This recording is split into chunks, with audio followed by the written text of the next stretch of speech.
줄로 믿습니다. 할렐루야. 죄 없는 예수님께서 가장 흉악한 죄인이 달려야만 하는 나무 십자가에 예수님이 달리셨다고 했어요. 그리고 죽으시고 무덤에 장사 지내고 계시다가 그의 약속대로 3일 만에 부활을 하셨죠. 그리고 승천하셨어요. 우리가 그 놀라우신 하나님의 은혜로 주님과 연합된 자가 된 거예요. 이것은 결국 죄에 대해서는 죽고 의에 대하여서는 산 자가 됐다는 거예요. 이것을 우리는 구원받았다라고 이야기하는 것이죠. 여러분, 구원받은 자들에게는요, 놀라운 하나님의 선물이 있었어요.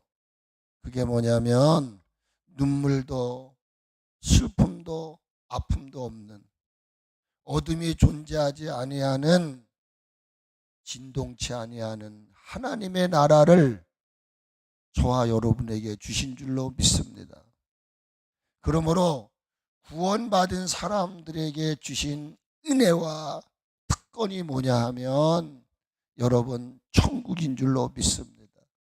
목사이기 때문이 아니라 여러분, 예수 그리스도를 나의 구주로 고백하는 이들에게 주신 선물이 천국이에요. 천국. 천국이 없다면은 우리는 이렇게 살아갈 이유가 없어요. 여러분 마음속 깊은 곳에 나는 구원받은 사람으로서 하나님이 나에게 천국을 들어갈 수 있도록 하셨다고 하는 이 분명한 확신을 가지고 살아갈 수 있기를 예수님의 이름으로 축복을 드립니다. 그러면 여러분, 천국은 아무에게나 허락되는 것이 아닙니다. 제가 세상적인 얘기를 해서 죄송해요. 제가 해병대를 나와서 우리 구호가 그래요. 한 번 해병은 영원한 해병이다라는 말이 있어요. 여러분, 천국은 아무나 가는 곳이 아니에요. 그래서 저는 분명하게 천국을 들어갈 수 있는 자가 누굴까? 이거를 요한계시록을 중심으로 해서 성경 전체적으로 여러분들에게 소개하려고 하는 것입니다. 혹시라도 여러분이 나는 예수 그리스도로 말미암아 죄에 대하여 죽고 의에 대하여 산 자임에도 불구하고 내가 지금 저 구원파처럼 한번 내가 예수 믿고 구원받으면 무슨 짓을 저질러도 괜찮다, 이런 논리에 여러분이 빠져들어가면 되지 않아요. 구원의 완성은 아직 이루어지지 않은 거예요. 구원을 이루라 하셨고 구원에 합당한, 복음에 합당한 삶을 살 것을 말씀하고 있다는 이야기인 것입니다. 그러므로 자기 착각에 빠지지 마시고 어떤 자가 하나님 예비해 주신 진동치 않는 나라를 들어갈 것인가를 우리 한번 나누어 보려고 합니다. 요한계시록을 먼저 여시기를 바랍니다. 요한계시록 14장을 펴보시기를 바랍니다. 요한계시록 14장입니다.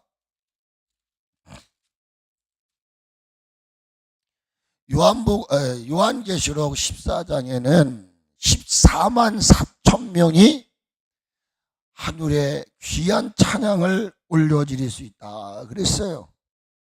그러니까 천국에 들어가는 자들을 말하는 것이죠. 여러분들이 이단들이 소위 말하는 그 신천지인가요? 거기서도 그러잖아요. 14만 4천 명만 들어간다. 여러분이 숫자 놀이에 여러분들이 지배를 받으시면 안 돼요. 자, 그러면 그 14만 4천 명이 하나님 상전에 올라가서 하나님을, 성삼위 하나님을 찬양하는데 그들이 바로 천국을 들어갈 자다, 그런 말이에요. 그럼 누군가? 여기 보니까 4절 말씀부터 같이 한번 읽어 보도록 하겠습니다. 시작. 이 사람들은 여자와 더불어 더럽히지 아니하고 순결한 자라. 어린 양이 어디로 인도하든지 따라가는 자며 사람 가운데에서 속량함을 받아 처음 익은 열매로 하나님과 어린 양에게 속한 자들이니 그 입에 거짓말이 없고 흠이 없는 자이더라. 아멘. 여기 4절에서 이 사람들이라고 하는 말은 바로 1절로부터 말씀하고 있는 3절까지의 14만 4천 명 택한 자들을 말하는 것이죠. 그런데 이 말씀에 보면은 순결한 자라 그랬어요. 첫째로 예비된 하나님의 나라를 천국을 들어갈 수 있는 자는 누구냐? 순결한 자라는 것입니다. 순결한 자라는 거예요. 이것을 개역 한글로 이해를 하게 되면 이 말은 뭐냐면 다른 말이 아니에요. 정절을 지키는 자다 그런 말이에요. 정절을 지키는 자다. 그래서 우리가 개역 이 개정에서는 순결한 자라고 번역이 되어 있지만 우리가 가지던 성경 이전의 것 있죠. 이전의 것. 옛날에 여러분들이 이 성경을 갖기 전에 가졌던 개역 한글이라고 하는 성경이 있어요. 집에 가셔서 버리지 않으셨으면 한번 열어보세요. 거기 뭐라고 말하냐면 정절을 지킨 자, 즉 정절이 있는 자라고 해석이 되어 있습니다. 여러분, 이 말은 뭡니까? 예수님은 변함이 없으신 분이에요. 내가 주님 앞에 마음 아프게 했든 내가 죄를 졌든 하나님은 그 상황에 따라 환경에 따라 나를 집었다 놨다 하시는 분이 아니라는 거예요. 내가 하나님 앞에 어떠한 반응을 보이든지 간에 그 하나님은 한 번도 변함이 없으신 분이에요. 그 변함없는 마음을 가지고 우리들을 지금까지 지키신 거예요. 그러므로 예수님과 같이 저와 여러분들도 정말 구원해 주심에 대해서 감사하면서 나도 정절을 지켜야 되겠구나, 순결한 그리스도의 신부가 되어야 되겠구나 하고 남은 여생을 죄와 악과 유혹과 미혹과 싸워야 됩니다. 싸워야 돼요. 하나님의 나라는 그냥 가는 나라가 아니라고 그랬잖아요. 하나님의 나라는 침노하는 자의 것이다 이렇게 얘기를 했어요. 이 말은 하나님의 나라는 아무나 갈 수 없는데 순결한 자, 그 자신의 정조를 지키는 거예요.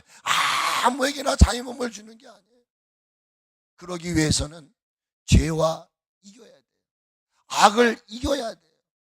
혼미케 하는 여러 다양한 언어들을 이겨야 돼요. 아침에 제가 9시 정도 이렇게 애들 데리고 나오면 꿈의 교회 그 김학중 목사님이 설교를 해요. 극동방송. 오늘 이 언어에 대한 얘기를 하더라고요. 이 언어가 굉장히 중요하다는 거죠. 그 입에서 내뱉는 언어가 과연 하나님이 원하시는 것인가 원치 않는 것인가를 여러분이 분별할 수 있어야 된다는 거예요. 그래서 하나님이 구원받은 자들에게 제일 먼저 작업하시는 게 뭐냐면 입을 순화시키는 거예요. 거짓말을 멈추게 하시는 거예요. 에베소서 4장을 읽어보게 되면 의와 진실과 거룩함을 입었다 이렇게 말씀하시면서 25절부터 우리가 구원받은 하나님의 사람들, 의와 진실과 거룩함으로 새 사람을 입은 자들의 삶에 대해서 뭐라고 말하냐면 거짓을 버리라는 거예요. 허탄한 말, 원망하는 말, 이런 덕스럽지 못한 언어를 조심하라는 거예요. 여러분, 신앙의 정절을 지킨다, 순결한 하나님의 사람이 돼야 된다는 말은 인간적인 것들, 곧 육신적이고 세상적인 것들로 인해서 요동치 않아야 한다는 거예요. 여러분, 우리의 신앙을 뒤흔들어내는 것들이 얼마나 많습니까? 어제 제가 에스더를 읽었어요. 에스더. 저는 에스더를 읽으면서 얼마나 많은 은혜를 받았는지 몰라요. 그 모함을 하고 계획을 짰으나 결국 자기가 만든 장대 위에 자기가 달려 자기를 도전하는 사람, 미워하는 사람을 달려고 했는데 결국은 하만이 거기에 달리더라고. 모르드게가 신앙의 절개를 지켰습니다. 어떠한 상황 앞에서도 아수르 왕이 하만에게 무릎 꿇으라 명령을 했어요. 그런데 이 모르드게는 그 앞에 절하지도 않습니다. 꿇지도 않습니다. 그러니까 신하들이 날마다 너는 도대체 어떻게 된 사람이냐? 네가 살기 위해서는 저 하만 앞에 무릎 꿇어라. 이것이 바로 아수에로 왕의 명령이다. 명령을 안 지키면 죽는 거예요. 포로의 몸이요. 이로 인해서 어떤 일이 일어났습니까? 이 하만이 화가 났어. 이 못된 놈, 네가 뭔데 내 말에 왕의 명령을 불복종하고 나 앞에 절도 안 하고 무릎도 꿇지 않는 거. 여러분, 아무에게나 절할 수 있는 게 아니에요. 아무에게나 무릎 꿇는 게 아니에요. 그러니까 하만이 그 얘기를 들어요. 화가 났어요. 모르드게를 죽이려고 작정을 해요. 그리고 그 모르드게뿐만 아니라 유다 민족을 다 죽이려고 수를 쓰기 시작을 하는 거예요. 그런데 하나님은 어떻게 역사하십니까? 에스더를 통해서 민족을 살리는 역사가 일어나요. 자신의 모든 계획이 숲으로 돌아가고 결국은 자기가 죽음을 당하죠. 여러분 아시잖아요. 다니엘이 신앙의 절개를 지킵니다. 어인이 지킨 것을 알고도 비록 사자굴 속에 들어가 사자의 밥이 된다 할지라도 내 하나님 앞에 기도하는 일을 나는 버릴 수가 없다. 뻔히 아는 이야기예요. 그런데 어인이 지킨 것을 안다는 얘기는 네가 어떤 신에게 구하기만 하면 너는 죽는다 이거예요. 그런데 다니엘은 죽음을 무릅쓰고 하나님의 성전을 향하여 울부짖어 기도합니다. 그런데 그 하나님의 신앙의 절개를 지켰던 그가 여러분 죽었습니까? 사자굴 속에 집어넣었으나 머리털 하나 상하지 않았어요. 그 다니엘을 죽이려고 했던 그 사람들이 나중에는 알게 됐죠. 그들이 사자굴 속에 집어던져집니다. 사자굴 속에 집어던지자마자 사자들이 그를 뼈도 남기지 아니하고 다 해쳐버렸어요. 여러분 다니엘의 친구들 아시지 않습니까? 그 우상 앞에 절하지 않는 풀무불 속에 들어가야 되는 거예요.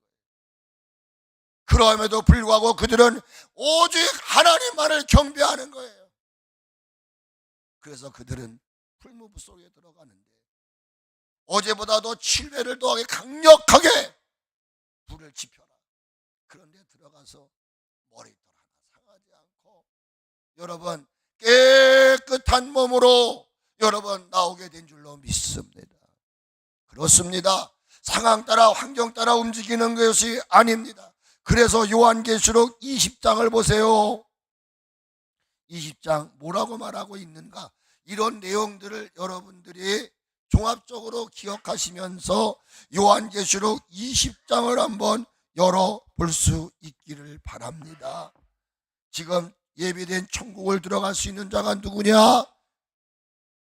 정절을 지키는 자, 순결한 사람들이라고 그랬어요. 그들이 누굽니까? 여기 20장 4절에 보니까 천년 왕국에 들어갈 사람들을 이야기하면서 이렇게 4절 같이 있습니다. 또 내가 보좌들을 보니 거기에 앉은 자들이 있어 심판하는 권세를 받았더라. 또 내가 보니 예수님을 증언함과 하나님의 말씀 때문에 목배임을 당한 자들의 영혼들과 또 짐승과 그의 우상에게 경배하지 아니하고 그들의 이마에 손에 그의 표를 받지 아니한 자들이 살아서 그리스도와 더불어 1000년 동안 왕노릇하니. 할렐루야. 나는 여러분 모두가 이러한 은혜가 있기를 주님의 이름으로 축원합니다. 아멘. 그래서 천국은 아무나 가는 사람이에요. 목사라고 가는 게 아니에요. 여러분 교회를 처음 나온 사람이라고 해서 못 들어가는 것이 아니에요. 누구입니까? 깨끗한 자, 세상에 더럽혀지지 아니하고, 여러분 언제나 자신의 신앙의 순수성을 지켜가는 자, 그러므로 청결한 자는 복이 있나니 하나님을 볼 것이라고 말씀했습니다. 저는 여러분 모두가 순결한 그리스도의 신부가 되어질 수 있기를 예수님의 이름으로 축복합니다. 두 번째, 어떤 자가 예비된 천국을 들어갈 수 있습니까? 성경은 이렇게 말해요. 요한계시록 그 앞에 19장을 보시기를 바랍니다. 19장을 보세요. 19장. 여기 중요한 얘기가 나옵니다. 19장 7절부터 봅니다. 7절. 우리 이성찬 장로님 한번 읽어보세요.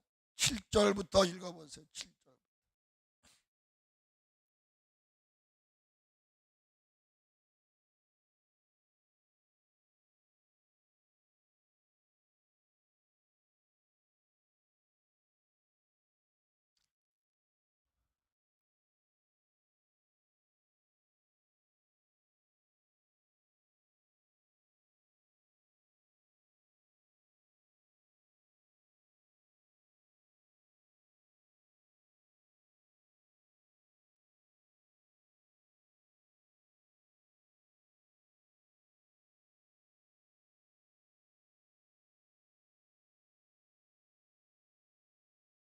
할렐루야. 7절에 뭐라고 말합니까? 어린 양의 혼인 기약이 이르렀어요. 이게 주님 오실 날의 가까움을 얘기하는 거예요. 여러분, 지금 심상치가 않아요. 아까 우리 한 집사님이 정말 애절한 기도를 부탁하셨어요. 지금요, 김정은이가 터뜨릴 수도 있다는 거예요. 지금 이 국방의 안보를 담당하시는 분들은요, 위기랍니다. 위기. 우크라이나 러시아 쪽도 보십시오. 지금 점점점 더 하지 않습니까? 미국은 계속해서 무기를 지원한다고 합니다. 핵을 누를지 몰라요. 여러분들이 겁을 주게서 하는 말이 아니라는 거예요. 이것은 무엇을 얘기하냐? 이 땅에 일어나는 여러 다양한 일들을 통해서 우리는 알아야 돼요. 우리 주님이 오실 날이 가까웠다. 믿던 안 믿던 간에 어린 양의 혼인 기약이 이르렀고 그의 아내가 자신을 준비하였는데 그에게 빛나고 깨끗한 세마포 옷을 입혔다. 그렇게 얘기를 했어요. 이 세마포는 뭘 말하느냐? 성도의 옳은 행실이라 이렇게 얘기를 했어요. 여러분, 요한계시록을 읽다가 보면은 복이 나와요. 그런데 어떤 복이냐? 세마포를 빠는 자가 복이 있다 그랬다 이 말이에요. 세마포를 빠는 자가 복이 있다 이렇게 얘기했다고요. 이 말은 뭐예요? 회개하는 삶을 살아가는 거예요. 저와 여러분은 인간이지 하나님은 절대로 아닙니다. 인간이기에 죄를 질 수 있습니다. 실수할 수 있습니다. 도둑질할 수 있습니다. 우리가 이 땅에 살아가면서 인간이기 때문에, 연약하기 때문에, 제한된 사고를 가지고 제한된 능력을 가지고 살기 때문에 하나님 말씀대로 100% 우리는 살 수가 없어요. 늘 쓰러지고 넘어지고 그런 실수투성인 저와 여러분들인 거예요. 그러므로 우리가 이 땅에 살아가는 동안 정말 주님 숨 끊어지는 시간까지 해야 할 기도가 있다면, 주여 이 죄인을 용서하여 주시옵소서. 이 죄인을 불쌍히 여겨 주시옵소서. 저는 요즘에 이 기도를 드려요. 하늘의 아버지시여, 저를 불쌍히 여겨 주시옵소서. 하늘의 아버지여, 저를 불쌍히 여겨 주시옵소서. 그러면 그렇겠죠. 뭔 회개할 게 많아서 매일 저렇게 주님 나를 용서해달라고, 나를 불쌍히 여겨달라고 그렇게 오해할 수도 있어요. 그런데 여러분, 우리는 알고 모르고 지는 죄들이 얼마나 많은지 알 수가 없어요. 그러므로 우리가 해야 할 일이 있다고 한다면 주님이 부르시는 그날까지 내 자신을 말씀이라는 거울을 통해서 비춰진 내 모습을 통해서 그것을 끌어안고 초라한 내 모습, 죽게 된 내 모습 하나님 앞에 토설하고 내가 죄인이로소이다. 나를 용서하여 주시옵소서. 그래서 두 번째로 하나님의 나라를 들어갈 수 있는 자는 자신의 삶을 늘 살피고 회개하는 자가 들어갈 수 있다고 하는 사실을 믿을 수 있기를 주의 이름으로 축복드립니다. 22장을 보십시오. 요한계시록 22장을 보세요. 22장 찾으셨으면 우리 황길성 집사님 14절을 한번 읽어보세요.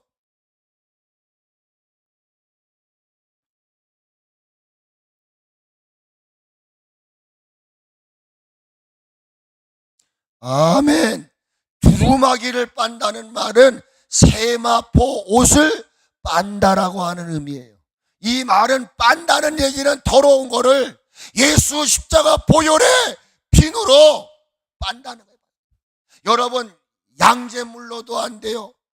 아무리 좋은 세제를 가지고도 우리의 죄를 씻을 수가 없어요. 그런데 예수 그리스도의 십자가의 보혈의 피로 우리의 모든 죄를 씻어주시는 거예요. 그러므로 여러분, 여기 두루마기를 빤다는 얘기는 나 자신의 삶을 뒤돌아보면서 내가 말씀대로 살지 못한 것 때문에, 하나님의 자녀답게 살지 못한 것 때문에 회개하라, 그 얘기예요. 회개하라. 동의가 되십니까?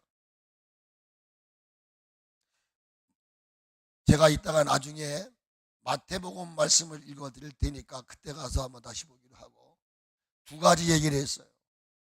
천국에 들어갈 자들은 누구냐? 순결한 사람이라 해야 된다. 즉 정절을 지키는 자라야 한다.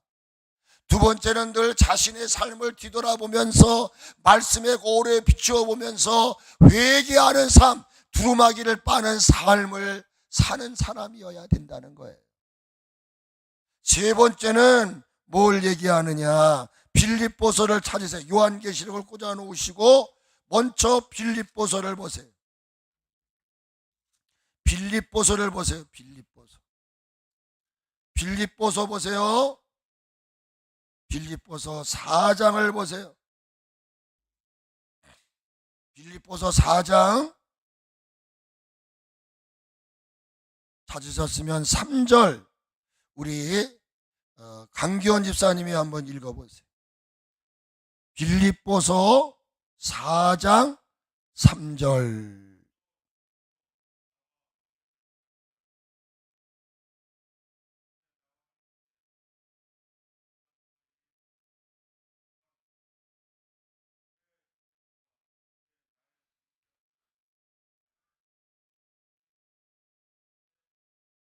중요한 게 뭐죠?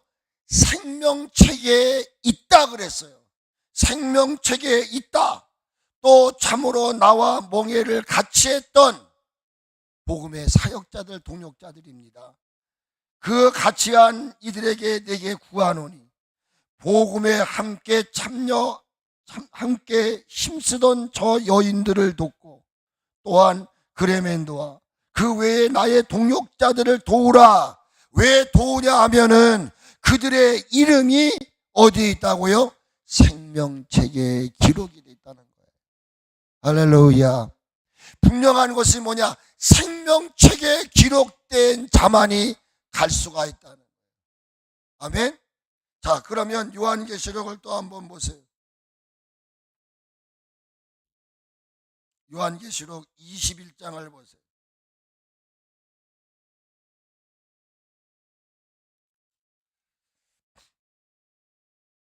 21장, 이번엔 누가 할까? 우리 이원호 집사님 한번 읽어보세요. 죄송해요. 요한계시록 21장 27절을 한번 읽어보세요. 27절.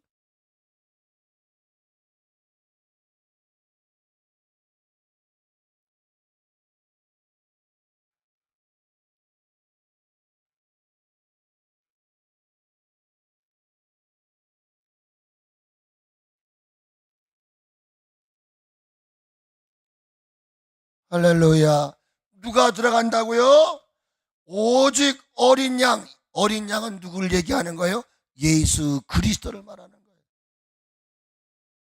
이 예수님이 가지고 계시는 생명책에 기록된 자만 갈 수 있다는 거예요. 어디를 들어갈 수 있다는 거예요? 하나님의 나라를 들어갈 수 있다는 거예요. 이 말은 뭐예요?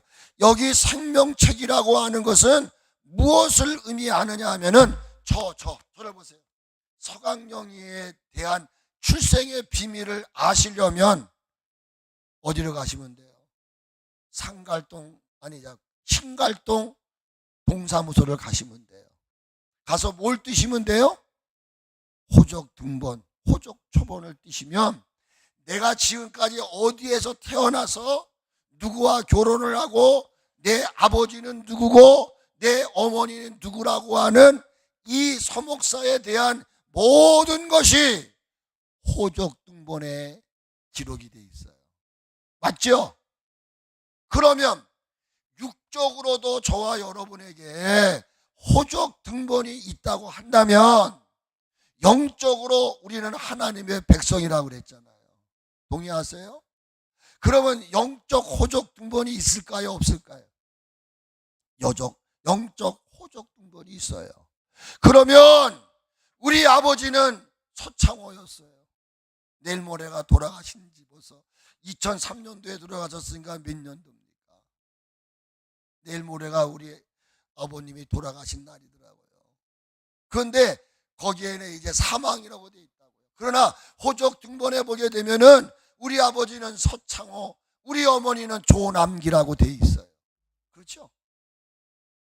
저와 여러분, 저 천국을 들어가야 할 저와 여러분이 영적인 아버지는 누구이십니까? 여러분의 아버지는 누구이십니까? 확실하게 말하세요. 그냥 괜히 컨닝하면 안 돼. 하나님 나라는 컨닝으로 가는 나라가 아니라 믿음으로 가는 나라예요. 지금 컨닝할 시간이 없어요. 지금 질문합니다. 여러분이 정말 구원받았습니까? 제가 지금 구원받은 믿음이 있어야 된다고 그랬다고요. 마지막 말세 형통한 때를 살아가는 저와 여러분들에게 마음속에 간직해야 할 말씀이 있는데, 하나는 선줄로 생각하지 말고 넘어질까 조심하라는 말씀이요, 하나는 구원 얻을 만한 믿음이 있는가, 너는 너 자신의 믿음 안에 있는지 없는지 너 자신을 확증하라. 그렇지 않으면 너는 버리운 자라 그랬어요. 목사라 할지라도 내가 주님이 원하시는 구원받을 만한 믿음이 없다면 하나님 냉정하신 분이십니다. 권능을 행했다고, 지신을 내어 쫓았다고, 나는 너를 정녕 알지 못하리니 내게서 떠나라. 이것이 하나님 말씀이에요. 서강영 목사의 말이 아니라 하나님의 말씀이라는 거예요. 그러므로 여러분, 우리가 육적으로 내 아버지 어머니가 있고 그 육적 호적 등본에 내 이름이 있어요. 내 동생들의 이름도 다 나와요. 영적 호적 등본에 분명히 저와 여러분이 아버지가 있는 거예요. 근데 보세요. 육적인 호적 등본에는 아버지 이름이 같아요, 달라요? 여러분의 아버지와 저의 아버지 이름이 같아요, 달라요? 달라요. 괜히 또 같다고 얘기하면 이거 아파하는 거예요. 근데 영적으로는 헬라인이나 유다인이나 다 하나인 줄로 믿습니다. 그러므로 나의 아버지가 여러분의 아버지요, 여러분의 아버지가 나의 아버지다, 그 얘기예요. 그러면 여러분의 아버지는 누구이십니까? 다시 한번 묻겠습니다. 여러분의 아버지는 누구이십니까? 어째 신통치가 않아. 확실하게 말하셔야 돼요. 다시 한번, 여러분의 아버지는 누구이십니까? 좀 자신 있게 해봐. 성경을 찾으세요. 분명하게 말씀을 드릴게요. 제가 지금 드리는 말씀 잘 보세요. 사람의 위로를 받으려고 하지 말라는 거예요. 여러분의 아버지는 하나님이셔요. 찾으세요.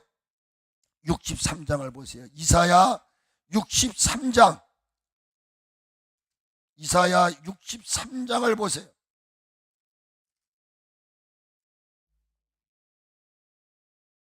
김정선 집사님, 네 하세요. 네. 63장 이사야서 63장 16절을 한번 읽어보세요.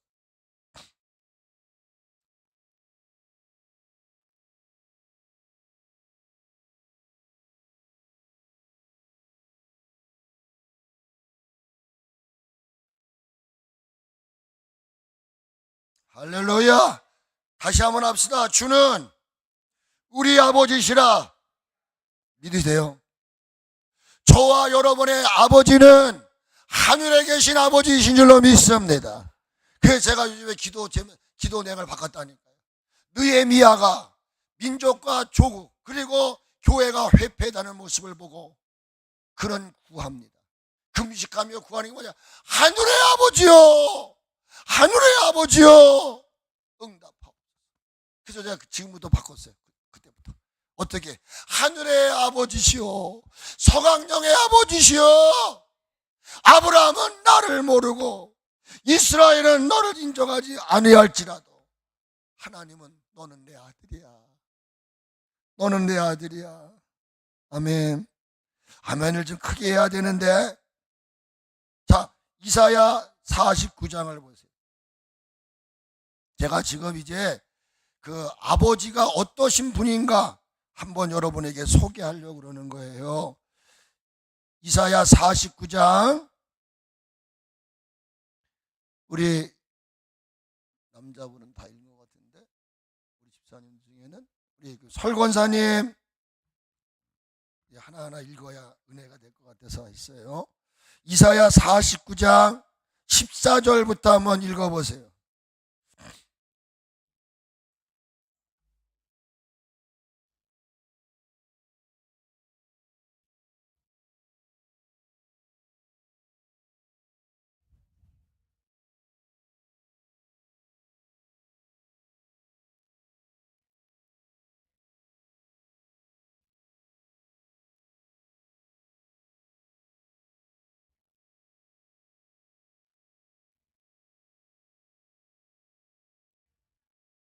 있나니, 저는 이 말씀을 읽다가요 충격을 받았어요. 충격을 받았어요.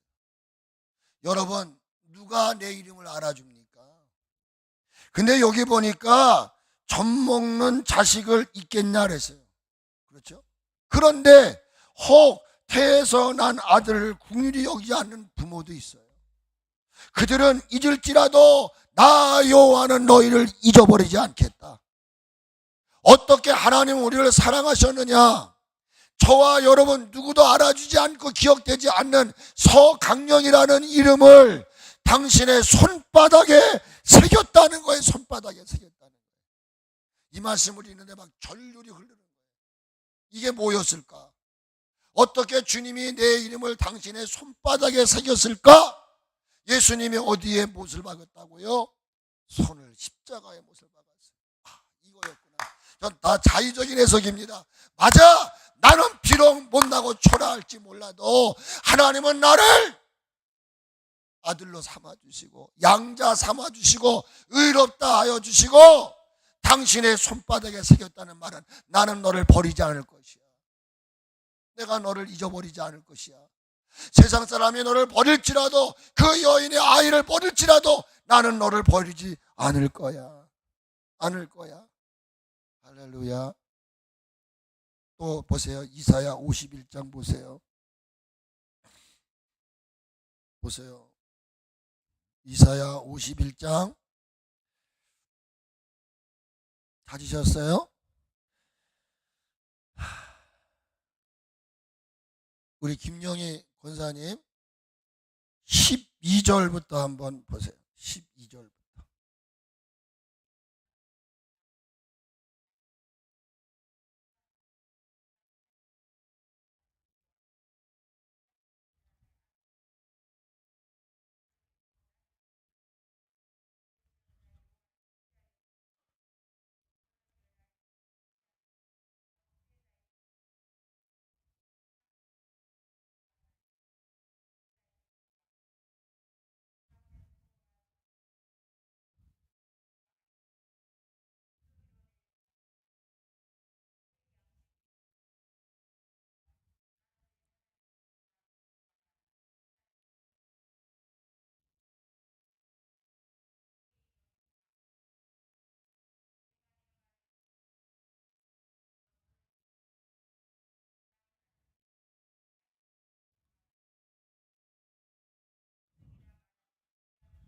할렐루야.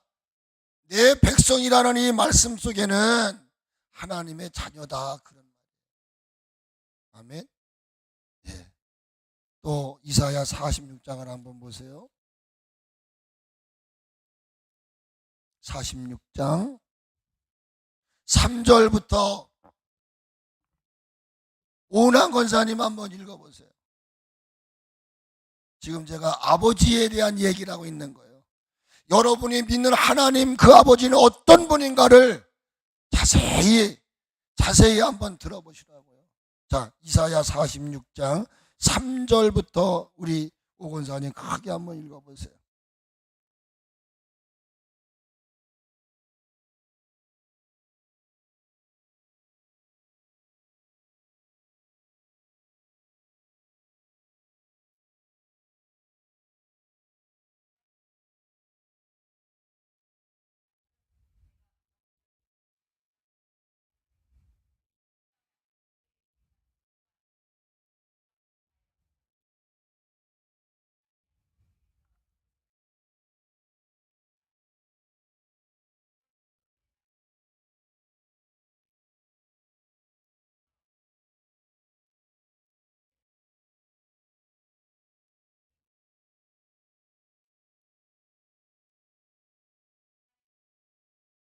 아멘.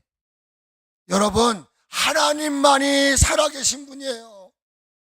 그분만이 우리를 안으시고 업으신 분이에요. 노년에 이르기까지, 백발이 되기까지 우리를 품어주신대. 사람은 우리를 내쳐도요, 하나님은 우리를 지으신 분이시기 때문에. 그러므로 여러분, 어떠한 상황 앞에서도 하나님이 내 아버지심을 믿으시고, 여러분, 말 못하는 우상들 앞에 여러분 머리 숙이는 이런 어리석음이 없어질 수 있기를 예수님의 이름으로 축복을 드립니다. 할렐루야. 그래서 영적 호적 등본에 보면은 우리의 아버지는 누구라고요? 하나님이셔요. 아멘. 이제 분명하게 하셨죠.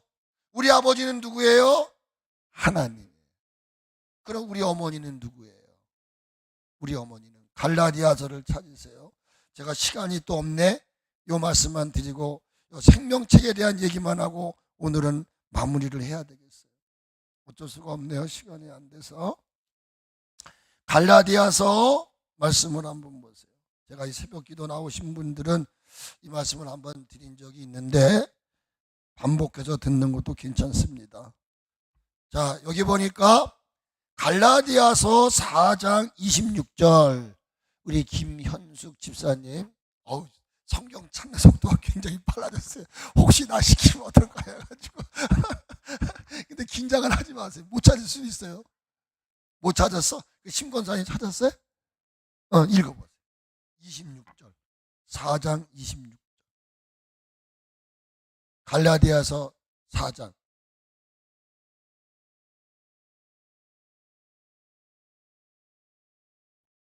아멘. 교회가 여러분의 어머니예요. 여러분 이 교회가 왜 우리의 어머니라고 그러느냐? 예수님이 옆구리에 창의를 찔리셨어요.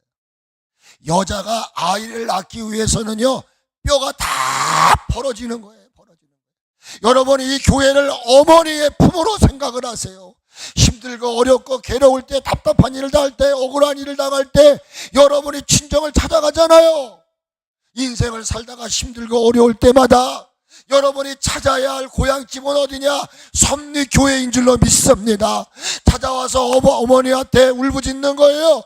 아버지 앞에 울부짖는 거예요. 그러면 하나님이 응답 주셔요. 아멘. 그럼 호적 등본에 여러분의 이름은 뭐예요? 요한복음 1장을 찾으세요. 이제 다 됐어요. 오늘 말씀 전할 거는 다 됐으니까. 요한복음 1장을 보세요.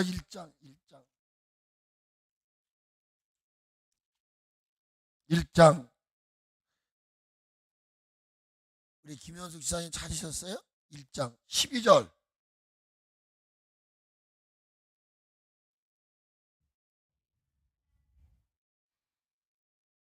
아멘. 자, 우리의 아버지는 하나님이시고 우리의 어머니는 예루살렘 자유자인 교회예요. 세 번째, 내 이름은 거기에 뭐라고 기록됐느냐? 믿는 자라는 거예요. 믿는 자. 여러분이 믿는 자이심을 믿으시면 아멘. 누구를 믿느냐 이 말이에요. 누구를 믿느냐? 하나님을 믿는 자들. 그래서 여러분, 마귀의 자녀들은 그 아버지가 마귀예요. 요한복음 8장 44절에 보니까. 그래서 믿지 않는 사람들의 그 아버지는 마귀예요. 어머니는 어디예요? 세상이에요. 바벨론. 그리고 그 영적 호적 등본에 믿지 않는 자들의 이름은 뭐냐? 믿지 않는 자예요. 믿지 않는 자.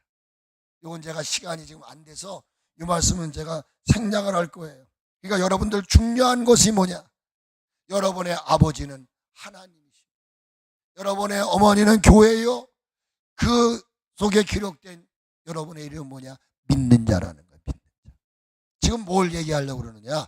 생명책에 기록된 자만이 들어갈 수 있다고 얘기를 했잖아요. 그렇죠? 그럼 이 생명책에 기록된 자들이 누군가?